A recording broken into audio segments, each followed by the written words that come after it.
Hey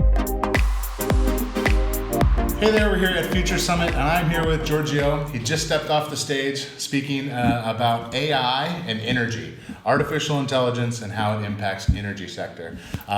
So where are you from? Tell us a little bit. I'm from Italy originally, but I'm working from Germany. I'm there since 10 years or so. Okay, awesome. And coming from a background in the research. Okay. And now I'm applying my knowledge, let's say, in the energy sector and its transformation. Awesome. So you're applying that research and information into artificial intelligence, AI. Explain AI to us. What is AI? Because it's confusing for a lot of people. Well, it's actually a very hyped term, to be honest. Yes, and I would put it in a very simple word that it's a way we can answer questions that we weren't able to answer before with the help of data. So it's applying algorithms to help us really become smarter and steer the complexity in an optimal way, the complexity of the energy system, for example. Great. Okay. And so you work for a company, an energy supplier company, and you guys are. How do you guys use AI in your business? Well, we have multiple ways of using AI in our businesses. So the company is focused recently on the grid business, or the energy transportation, if you want, and on the customer solution. We come also from a past where we had also a substantial renewable portfolio.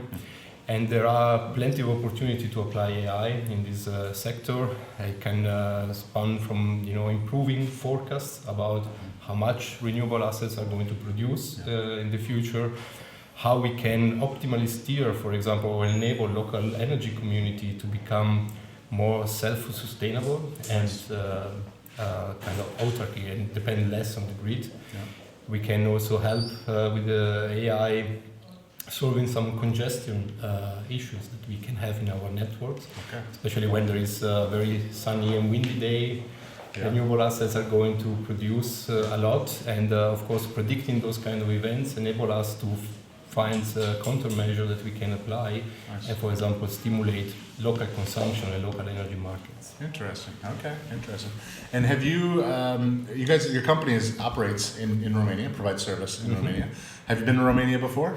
Actually, no, it's the first time, and I'm really afraid that it's just for a few hours. But just a bit? I plan to come back. All right. Really... How have you finding it? A lot of people haven't been to Romania before. What's been your experience? Although brief, what's been your experience here? It's great. People are really open, and I really had experience a good atmosphere. So awesome. Looking forward to come back. Very cool. Great. Well, I like to hear that. We like to hear good things happening in Romania and people having good experiences here.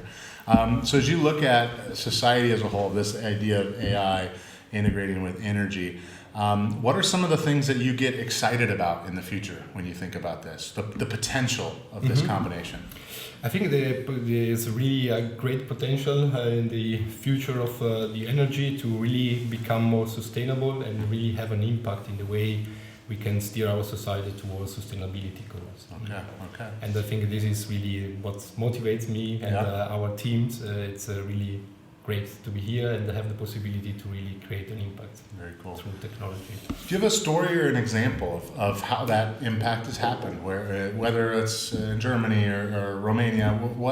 What is a good example of this is where this technology and this integration made a difference for somebody? Well, we have several examples. I would pick one that is around local energy communities.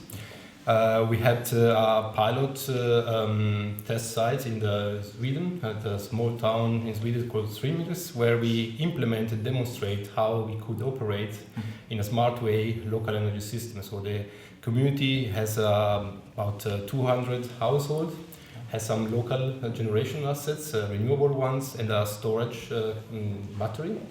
And what we could do, we could demonstrate that this local community could work also in an island mode, so off-grid, be completely disconnected from the grid. Wow. And also, find a way to steer and decide when to charge or discharge the battery to meet upcoming peak in the demand to create energy saving and also CO2 saving for the customers. Wow, very cool. Okay. When you talk about that, I think there might be opportunities for that in the Romanian market. Because we have a lot of things that would be considered off grid, and where energy is, it's hard to deploy a lot of the assets and infrastructure needed for smaller communities. Is there a market here for that? Absolutely. I think we learned that, for example, the renewable side, so on the solar generation side, is going to increase in the coming year. And this, of course, it's a great opportunity. On the other hand, it creates a lot of grid stress because you have to understand whether your grid infrastructure is able to cope with the additional infeed, which is very decentralized. So one thing that we could do and the AI could support in doing is really to understand what are the best way to steer these decentralized energy systems, increase their penetration and in the energy mix, and really solve also some of the grid stress that we see. So understanding whether we can connect a given assets at a given point, or whether we should, for example, combine the asset with a local energy storage in order to reduce the effort from the grid and save some grid reinforcement activities, which are very costly. Okay. If there's a young entrepreneur in Romania that's sitting here and goes, I'm looking for a business idea that's going to be good 10, 20 years from now in the future, so I can build a great sustainable business, but also provide value to society. Is there opportunities in this market?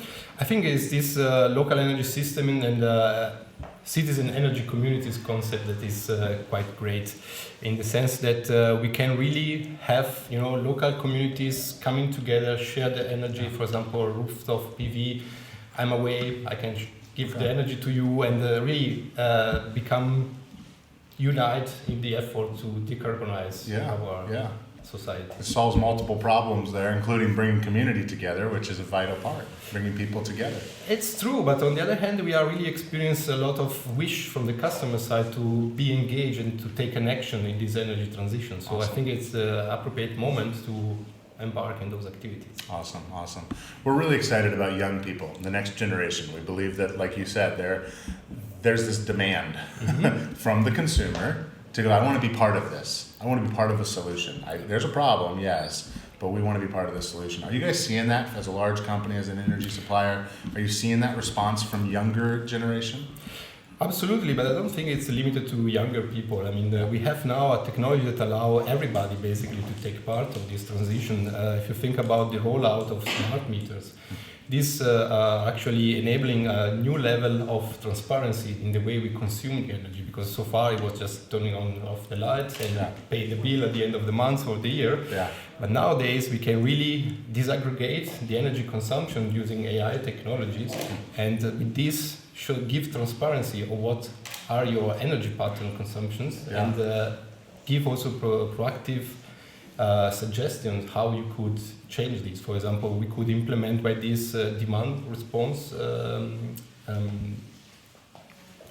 algorithms that basically allows you to shift a bit your energy consumption to really mitigate some of the problems that otherwise would appear in the network. Interesting. So changing the individual's behavior inside the home or workplace on their consumption, and helping them to adjust so it benefits the community and the company, the network as a whole. Yeah, indeed. You could also even imagine a future where you decide, if you are flexible in the way you turn on your washing machine, you could actually be paid at the end, because by consuming the energy at that point in time, you amend some grid constraints that otherwise would be there. It would force us to switch off some of the renewable assets. Now you're talking. That's a business idea right there, man. That's awesome.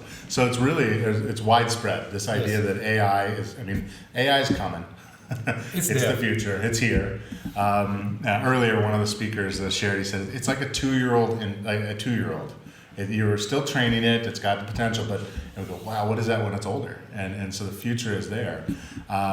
And to hear how it can change the energy sector, both from a consumer and from a company standpoint, and yet at the core of it, I hear you, it's a lot about local and community.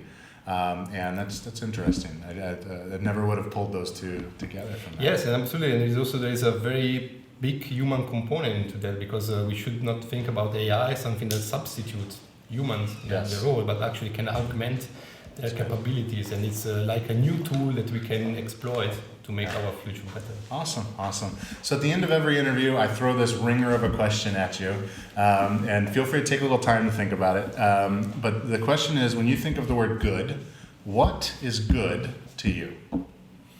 I think good for me is being able to have high life standards, so amenities and so on, but at the same time being mindful about our planet. I mean, our planet has some limitations. We know about that. We start learning, and basically, what I really like is the possibility to engage with the customers, with the people, to really create a better and more sustainable planet. Awesome. Well, thank you for being here with us today and flying into Romania and sharing your wisdom and insight. I think it's beneficial for this nation, and I'm thankful. I think I'm a customer of yours. I'm thankful for what you guys do and that you're doing it in a way that's going to be great for people and the planet. Thank you. Thank you very much. It's been a great pleasure to be here. Thanks. Thank you. Thanks.